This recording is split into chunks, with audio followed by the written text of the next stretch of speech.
जय श्री राम, जय बागेश्वर धाम। दोस्तों, स्वागत है आपका अपने यूट्यूब चैनल धर्म मंगल पर। बागेश्वर बाबा की कृपा सदैव आप और आपके समस्त परिवार पर बनी रहेगी। आज की वीडियो में मैं आपसे बात करने वाली हूँ पुष्य नक्षत्र के बारे में। दीपावली से पहले जो पुष्य नक्षत्र आता है उसका बहुत अधिक महत्व हमारे शास्त्रों में बताया गया है। शास्त्रों के अनुसार दीपावली से पहले जो पुष्य नक्षत्र आता है, इस शुभ मुहूर्त में खरीदारी का बहुत महत्व होता है। मतलब दीपावली पर हम वैसे भी खरीदारी करते हैं, आभूषणों की खरीदारी करते हैं, वस्तुओं की खरीदारी करते हैं, या कोई भी महंगी धातु खरीदते हैं, या इलेक्ट्रॉनिक्स आइटम हम खरीदते हैं। तो ये खरीदारी का जो सबसे शुभ मुहूर्त माना जाता है, पुष्य नक्षत्र माना जाता है। अब देखिए, वैसे तो धनतेरस पर खरीदारी की जाती है, लेकिन दीपावली से पहले जो पुष्प नक्षत्र आता है, इसमें अगर हम खरीदारी करते हैं तो इससे हमारे घर में हमेशा माँ लक्ष्मी स्थिर रूप से वास करती है। क्योंकि शास्त्रों में पुष्य नक्षत्र को अत्यंत ही शुभ और सर्वाधिक श्रेष्ठ मुहूर्त माना गया है। मतलब बृहस्पति इस नक्षत्र के देवता होते हैं और इस नक्षत्र के स्वामी है शनि देव। तो इस नक्षत्र में जो भी हम शुभ कर्म करते हैं, चाहे खरीदारी करते हैं, चाहे मंत्रों का जाप करते हैं, या कोई भी काम आप शुरू करना चाहते हैं, जैसे कि कोई भी नया काम आप प्रारंभ करना चाहते हैं, तो यह नक्षत्र इतना श्रेष्ठ है होता है कि इस नक्षत्र में अगर आपको प्रारंभ कर देते हैं तो निश्चित ही आपको उस कार्य में सफलता मिलती है। कोई खरीदारी करते हैं तो हमेशा आपके घर में स्थिर रूप से माँ लक्ष्मी का वास होता है। सुख समृद्धि हमेशा घर में बनी रहती है। अगर आपको मंत्र जाप करते हैं या कुछ वस्तुओं का दान करते हैं, कोई भी धार्मिक कर्म करते हैं, अनुष्ठान करते हैं, यज्ञ करते हैं, तो कहा जाता है कि इस समय में जो भी हम इस नक्षत्र में शुभ कर्म करते हैं, उसका फल हमें जन्म जन्मांतर तक प्राप्त होता है। और इसलिए दीपावली से पहले जो पुष्य नक्षत्र आता है, इसका महत्व बहुत अधिक बढ़ जाता है। क्योंकि अगर आप कोई भी खरीदारी करना चाहते हैं तो देखिए, धनतेरस के समय में वैसे भी ज़्यादा भीड़ रहती मार्केट में। अगर आप अभी जाकर सामान कुछ खरीद लाते हैं तो आपके लिए बहुत ही शुभ मुहूर्त में खरीदारी भी हो जाएगी, शुभ फल भी आपको प्राप्त हो जाएगा और आप बहुत अधिक भीड़ से बच जाएंगे। ऐसा नहीं है कि क्या धनतेरस को खरीदारी नहीं कर सकते, बिल्कुल कर सकते, लेकिन बहुत सारी चीज़ें खरीदनी होती है तो कुछ चीज़ें आप इस नक्षत्र में खरीद लीजिए और कुछ चीज़ें आप धनतेरस पर खरीद सकते हैं। तो बात करते हैं पुष्य नक्षत्र के। कब? तो देखिए, 4 नवंबर को सुबह 7:57 पर पुष्य नक्षत्र का प्रारंभ हो जाएगा और 5 नवंबर यानी कि रविवार के दिन सुबह 10:29 तक पुष्य नक्षत्र रहेगा। तो 5 नवंबर को रविवार है, इसलिए रवि पुष्य योग का अत्यंत ही श्रेष्ठ और दुर्लभ संयोग भी आपको प्राप्त हो जाएगा। और 4 नवंबर को पूरे दिन पुष्य नक्षत्र है तो शनिवार का दिन भी शुभ माना जाएगा, क्योंकि शनि पुष्य नक्षत्र का योग यह भी माना जाएगा। लेकिन रवि पुष्य योग का जैसे कि शास्त्र में बहुत अधिक महत्व माना गया है, तो रवि पुष्य योग एक बहुत ही श्रेष्ठ और दुर्लभ संयोग आपको प्राप्त हो जाएगा 5 नवंबर को। लेकिन लिखे कि जो पुष्य नक्षत्र आपको 5 नवंबर को प्राप्त हो रहा है का समय बहुत कम है, सुबह 10:29 तक की है। इस समय में खरीदारी के लिए थोड़ा सा मुश्किल होता है, क्योंकि अभी इस दिन दुकानें खुलती नहीं है, सर्दियों का मौसम गर्म हो। लेकिन जो पुष्य नक्षत्र आपको 4 नवंबर को प्राप्त हो रहा है शनिवार के दिन यानी कि आज, तो आज आप खरीदारी कर सकते हैं। पूरी दिन पुष्य नक्षत्र रहेगा। अब से आपके बहुत से लोगों के प्रश्न होंगे कि शनिवार का दिन है। देखिए, दीपावली से पहले जो पुष्य नक्षत्र आता है वो किसी भी दिन आता है, महत्वपूर्ण होता है, चाहे वो किसी भी दिन आए, मतलब शनिवार के दिन आए। जो पुष्य नक्षत्र है शनि पुष्प योग रहेगा, मतलब शनिवार के दिन शनिदेव का ही नक्षत्र है। ये शनि पुष्य योग का अत्यंत श्रेष्ठ संयोग है। इस दिन भी आप खरीदारी कर सकते हैं और रविवार के दिन भी आप अगर खरीदारी करना चाहते हैं, तो मान लीजिए आप चाहते हैं कि हम रविवार के दिन ही खरीदें, तो सुबह 10:29 तक आप खरीदारी कर सकते हैं। लेकिन इसकी तैयारी फिर आपको शनिवार के दिन से ही रखनी पड़ेगी। शनिवार के दिन आप बात कर लीजिए जहाँ से आपको सामान खरीदना है, फिर रविवार के दिन सुबह सुबह शुभ मुहूर्त में आपको प्राप्त हो रहा है, उसी समय में आप खरीदारी कर सकते हैं। लेकिन मन में किसी भी प्रकार का संशय न रखकर आप शनिवार के दिन भी खरीदारी कर सकते हैं। सारी चीज़ें जो भी आप खरीदारी करना चाहते हैं, आप जैसे कि बहुत से भक्तों के प्रश्न होंगे कि क्या क्या खरीद सकते हैं, जैसे कि दीपावली पर हम पूजा की सामग्री खरीदते हैं या कोई भी देवी देवता का कोई भी ग्रह खरीदते हैं, जैसे कि आप श्री यंत्र खरीदना चाहते हैं या फिर कुबेर जी की प्रतिमा खरीदना चाहते हैं या भगवान श्री की लक्ष्मी गणेश जी की प्रतिमा खरीदना चाहते हैं, विग्रह खरीदना चाहते हैं पीतल का या फिर मिट्टी का, जो भी आप खरीदना चाहते हैं, पूजा के लिए आपको सामग्री जैसे कि घंटी खरीदना चाहते हैं, या फिर घर में जो भी मंदिर पर रखने के लिए भी आप लोटा खरीदना चाहते हैं, कोई भी पात्र खरीदना चाहते हैं, बिल्कुल खरीद सकते हैं। दीपक खरीद खरीद सकते हैं आप मंदिर में प्रयोग करने के लिए, या फिर कोई भी धूप दीप अगरबत्ती इत्यादि खरीदना चाहते हैं, वो भी आप खरीद सकते हैं। वस्त्र खरीद सकते हैं। शनिवार के दिन और रविवार के दिन सुबह 10:48 तक जो भी समय है आपको प्राप्त हो रहा है, इस समय में वस्त्रों की खरीदारी आप कर सकते हैं। आभूषण खरीद सकते हैं।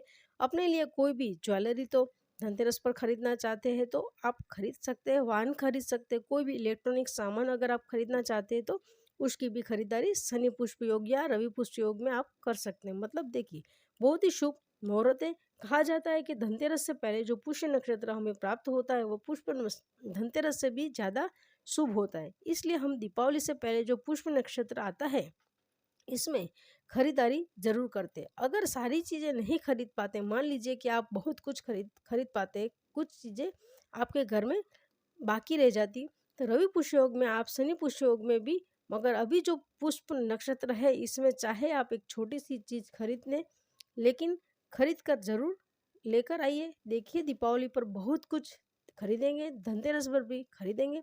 अगर आप खरीदारी उस समय भी कर रहे हैं, तभी 4 और 5 नवंबर को जो पुष्प नक्षत्र आपको मिल रहा है, इसे व्यर्थ मत गवाइए। आप कुछ न कुछ लेकर आइए घर में, चाहे आप एक रुमाल ही ले आए ये भगवान को अर्पित करने के लिए, फिर एक घंटी ले आई घर में मंदिर में रखने के लिए, चाहे छोटी सी कटोरी भगवान को भोग लगाने के लिए लेकर आइए। लेकिन आज की शुभता का प्रयोग आपको जरूर करना है। ये खरीदारी आप आज भी कर सकते हैं, जैसे मैंने आपको बताया शनिवार के दिन और पुष्प नक्षत्र के जो कि रविवार के दिन है सुबह 10:29 तक, उस समय भी आप कर सकते हैं। तो ये तो खरीदारी की बात हो गई। अब बात करेंगे माँ लक्ष्मी जी की कृपा के लिए पुष्प नक्षत्र में आपको क्या करना है। देखिए, पुष्प नक्षत्र है, आप सभी जानते हैं मंत्रों का महत्व बहुत अधिक होता है। जो हम मंत्र जप करते हैं उसका फल हमें जन्म जन्मांतर तक प्राप्त होता है, क्योंकि हम एक पुण्य फल संचित कर लेते हैं। तो माँ लक्ष्मी की कृपा भी प्राप्ति के लिए रवि पुष्य योग में आपको मंत्रों का जाप जरूर करना है। कल रवि पुष्य योग सुबह से लेकर सूर्योदय कर लेकर 10:29 तक रहेगा।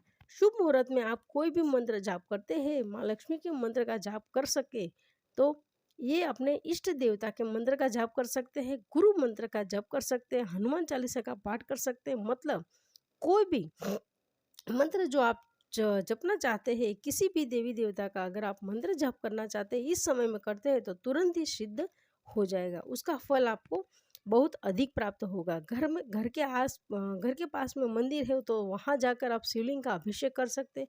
और कल रवि पुष्य नक्षत्र है तो भगवान शनिदेव की विशेष पूजा होती है। आप एक पात्र में, एक तांबे के पात्र में शुद्ध जल भर लीजिए, थोड़ा सा गंगा जल डाल लीजिए, रोली अक्षत पुष्प डालकर, हल्दी डालकर भगवान सूर्य देव को जल अर्पित करिए।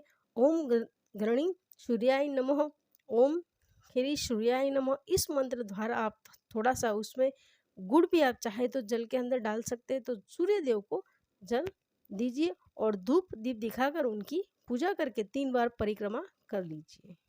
अगर आपके पास समय है तो आप आदित्य स्रोत का पाठ कर सकते हैं, या फिर भगवान सूर्य देव के किसी भी मंत्र का 11 या 21 बार आप जप कर लीजिए और भगवान से प्रार्थना कीजिए आपके शरीर को बल मिलता रहे। जब आप रवि पुष्य योग में भगवान सूर्य की पूजा करते हैं, मतलब बहुत श्रेष्ठ जो हमें प्राप्त होता है, वैसे शुभ योगों में प्राप्त होता है। अब एक विशेष कार्य आप और कर सकते हैं। अगर माणिक्य धारण करना चाहते हैं सिर को बल देने के लिए, तो आपकी जन्म कुंडली अलग अलग करती है।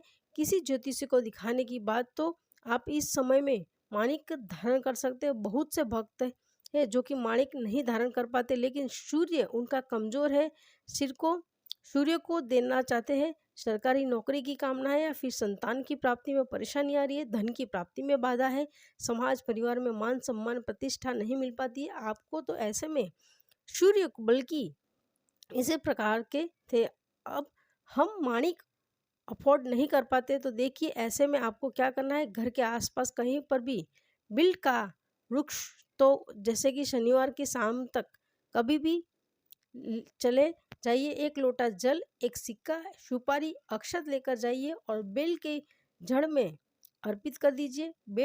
मतलब कि बेलपत्र का जो वृक्ष होता है, जो होता है उसकी जड़ में वहां जाकर आपको प्रार्थना करनी है कि बेल वृक्ष देवता, कल सुबह आऊँगा और आपकी जड़ अपने घर ले जाऊँगा। आप मेरे साथ चलिए और मेरे कार्य को सिद्धि कीजिए। इसके बाद में नवंबर को आप सुबह जाएँगे जल्दी, और आप हो सके तो, क्योंकि पुष्प नक्षत्र सिर्फ 10:29 तक ही है, तो जितनी जल्दी आप कर सकते हैं कर लीजिए।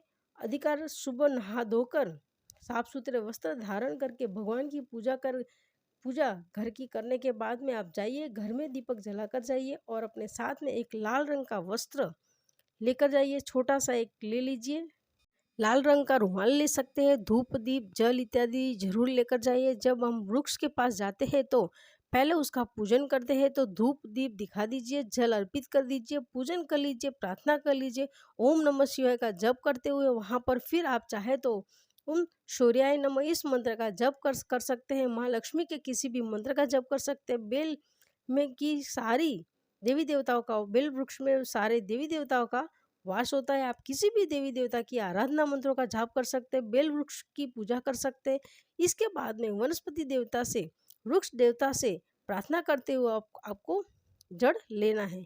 तो सबसे पहले दोनों हाथ जोड़कर प्रार्थना कर लीजिए। इसके बाद में आपको निकाल रहे हैं, अब वहाँ जहाँ से आपको जड़ निकला है, पानी आप वहीं पर डाल दीजिए ताकि वहाँ की मिट्टी थोड़ी सी नरम हो जाए, आप आराम से निकाल पाएंगे। जब निकालने के लिए आपको कोई धारदार चीज़ का प्रयोग नहीं करना है, ये ध्यान रखें। चाकू या फिर कोई हथियार लेकर नहीं जाना है। एक धारदार लकड़ी ले लीजिए, मतलब थोड़ी सी फली कर लीजिए लकड़ी को, और उसी से मिट्टी को खोद कर थोड़ी सी जगह निकाल थी पत्र, जितनी भी आपको आवश्यकता है उतनी ही जड़ निकाल कर घर ले आइए। घर आकर अपने मंदिर में, जहाँ पर आपने दीपक पहले से प्रज्वलित करके रखा था, वहीं पर आपको बैठना है आसन डालकर, और फिर जड़ को शुद्ध जल से धो लीजिए। उसके बाद में गंगा जल से धोकर आपको वहीं पर जहाँ पर आपने धूप दीप रखा है रख दीजिए। एक कपड़े और लाल कपड़े में रख करके, लाल कपड़े में करके आपको वहाँ पर लेकर आना है। यदि आपको ध्यान रखना है वहीं से आते हुए रास्ते में किसी से करना है तब सीधे अपने घर आइए, और जब आप वहाँ से चुपचाप लेकर आएंगे, टोका टोकी नहीं होनी चाहिए, इस बात का ध्यान रखें। घर के मंदिर में इस जड़ को रखकर पंचोपचार विधि से धूप दीप दिखाकर पूजन कर लीजिए। अब इसके बाद में आपको इसका प्रयोग किस प्रकार से करना है, कई प्रयोग हो सकते हैं। आप चाहे तो अपनी दाहिने हाथ में उसको बांध सकते हैं। जिनका सूर्य कमजोर है, अपने दाहिने हाथ में लाल कपड़े में बांध कर धारण कर सकते हैं। इसी समय में रवि पुष्य योग नहीं को धारण करना है, अभी पूजा करके उसको तुरंत बाद आपको उसको धारण कर लेंगे। और अगर आप चाहे तो अपने घर में धन रखने के स्थान में लॉकर की तिजोरी में भी रख सकते हैं। लाल कपड़े में करके इसका पूजन करने के बाद अपने घर की तिजोरी में भी आप रख सकते हैं। इससे हमेशा घर में लक्ष्मी बनी रहती है। व्यापारिक स्थान पर रखना चाहते हैं, गले में आप रखना चाहते हैं, वहाँ पर भी रख सकते हैं। जैसे कि परिवार में कोई भी सदस्य जिनका सूर्य कमजोर है तो वो इस जड़ को धारण कर सकते हैं।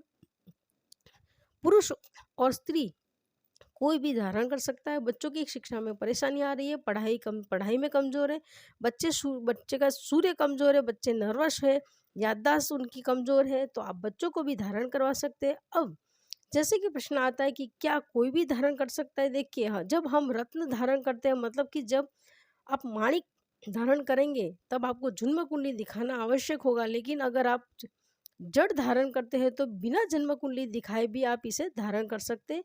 यह जड़, ये वनस्पति देवता है, हर तरीके से आपको फायदेमंद होगा। और सूर्य देव तो सबकी कुंडली में मजबूत होना ही चाहिए, फिर चाहे वो किसी भी राशि के रूप के, किसी भी लग्न के हो, तो आप इसे धारण कर सकते हैं। बच्चों को भी धन कमा। अब इस जड़ को धारण करने के लिए सावधानी रखनी पड़ती है। एक सावधानी है, जो आपको नॉनवेज बिल्कुल भी नहीं खाना है। मतलब अगर आप बिल वृक्ष की जड़ धारण करना चाहते हैं या कोई भी जड़ को धारण करना चाहते हैं तो सबसे पहले आपको नॉनवेज का त्याग करना होगा। चाहे केले की जड़ धारण करें, मदार की जड़ धारण करें, या फिर बेल वृक्ष की जड़ आप धारण करते हैं तो मांसाहार का त्याग आपको करना पड़ेगा, तभी आप इसे धारण कर सकते हैं। क्योंकि शुद्धता अत्यंत आवश्यक है। पुरुष या स्त्री हो, दाहिने हाथ में ही बात बांधनी है। जिस चीज, जैसे कि कोई भक्त का प्रश्न है कि घर में एक से ज़्यादा सदस्य धारण कर सकते हैं। जी हाँ, बिल्कुल धारण कर सकते हैं। अगर आप थोड़ी ज़्यादा जड़ लेकर आते हैं तो थोड़ी सी अपने घर में धन रखने के स्थान पर भी रख सकते हैं। बाकी आप धारण भी कर सकते हैं, अपने घर में मंदिर में रखकर इसकी पूजा भी कर सकते हैं। मतलब देखिए, इसके बहुत सारे फायदे हैं। बिल्व वृक्ष साक्षात भगवान शिव का स्वरूप है, माँ लक्ष्मी जी का स्वरूप है। तो ये घर में किसी भी प्रकार से रहेगा तो आपके लिए फायदेमंद होगा। अब जैसे कि महिलाओं के प्रश्न आते हैं कि क्या हम पीरियड्स में भी इसे धारण कर सकते हैं। देखिए, पीरियड्स ऐसी चीज़ है जिसका हमें पता नहीं चलता कि कब आ जाए। तो आप पहले से कैसे उतार कर रख सकते हैं, या आ गया तो फिर उतार कर रखने का फ़ायदा क्या है। इसके लिए आप इसे धारण कर सकते हैं, कोई समस्या नहीं है। यह हमारे शरीर का जिन धारण कर सकते हैं, वह शरीर का ही अंग हो जाती है। जब आप स्नान करेंगे, शुद्ध होंगे, तो यह भी शुद्ध हो जाएगा, कोई भी समस्या नहीं है। जिनको भी संतान प्राप्ति में बाधा आ रही है, फिर मान सम्मान नहीं मिलता है, सरकारी नौकरी चाहते हैं, तो ये उपाय जरूर कर लीजिए। कल का दिन बहुत ही श्रेष्ठ है, दीपावली से पहले पुष्प नक्षत्र है, तो यह आपके लिए वरदान के समान है। तो ज़रूर इस उपाय को आप कर सकते हैं। अब देखिए, 4 नवंबर शनि पुष्प योग, इस नक्षत्र में आप खरीदारी कर सकते हैं, पूजा पाठ कर सकते हैं, मंत्रों का जाप कर सकते हैं। 4 नवंबर को पूरे दिन पुष्प नक्षत्र रहेगा तो पूरे दिन शुभ है। आप कुछ भी कर सकते हैं, कोई भी खरीदारी, कोई भी शुभ कार्य कर सकते हैं। 5 नवंबर को सुबह 10:29 तक रवि पुष्प योग का संयोग रहेगा। इस समय भी आप चाहे तो मंत्र की सिद्धि कर सकते हैं, अखंड दीप प्रज्वलित कर सकते हैं, या फिर कोई खरीदारी कर सकते हैं। एक काम जो आप करना चाहे तो बेल वृक्ष की जड़, ये सबको घर में जरूर लानी चाहिए। दीपावली पर आप जो धन वर्षा की पोटली बनाते हैं, उसमें कहीं ज़्यादा महत्वपूर्ण है रवि पुष्प योग। इसे घर में लाकर रख देने मात्र से माँ लक्ष्मी आपके घर में स्थायी रूप से वास करेगी, और आपको फल जरूर कर लेना है। कल घर के मंदिर में पूजा करने के बाद अपने घर में लॉकर में रख दीजिए। फिर दीपावली आती है, तब आप धन वर्षा पोटली बनाते हैं, तो इसे भी आप एक बार निकाल करके धूप दीप दिखा करके पूजा कर लेंगे दीपावली की रात्रि में। और फिर से, हाँ, जैसे हम धन वर्षा की पोटली बनाते हैं, उसी में आपको इसको रख कर फिर से अपने घर में धन रखने के स्थान पर आप रख सकते हैं। दोस्तों, आशा करते हैं कि आपको ये वीडियो पसंद आई होगी। वीडियो अच्छी लगी हो तो लाइक कर दीजिएगा, चैनल को सब्सक्राइब कर दीजिएगा। नमस्कार दोस्तों।